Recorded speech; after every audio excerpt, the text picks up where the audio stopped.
त्यो राजाले देश छोडेर दरबार छोडेर हिँड्दाखेरि नि यो राजा ज्ञानेन्द्रलाई मैले पनि भन्छु आँसु थाप्ने मान्छे सोधिदिने मान्छे कोही थिएन। यो राजा त महान भन्छु अहिले पनि। यो राजाको परिवार छ नि महान हो क्या।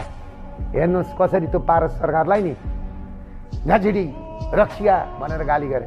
एउटा युवा थियो हिँड्ने मोटरसाइकलमा, अरूले पनि हिँडेको थियो। तर पश्चिमाहरूले सक्नु पर्यो भने कसरी सक्छ थाहा छ? देख्नुभयो उदाहरण यहाँ राज दरबार छ। मार्दा भएन भने त्यो त्यसो तपाईँ पूर्व राजा ज्ञानेन्द्र शाहलाई राजा बनाएर नारायणमा ल्याउनुहुन्छ? मैले ल्याउनै पर्दैन। कसले ल्याउँछ? यो आन्दोलनले के गर्छ तपाईँलाई थाहा छ? निर्मल निवास घेरेर सबै जनता गरेर राजालाई बोकेर ल्याउँछन् र नारायणहिटीमा राख्छन्। जनताले राख्छन्? जनताले राख्छन्। राजालाई हामी चाहिएको होइन, राजालाई हामी चाहिएको होइन। हामीलाई राजा चाहिएको छ, देशलाई राजा चाहियो। नेपाली सेना साँच्चै राष्ट्रवादी सेना हो भने नि नेपाली सेनाको एउटा लिगेसी के हो थाहा छ?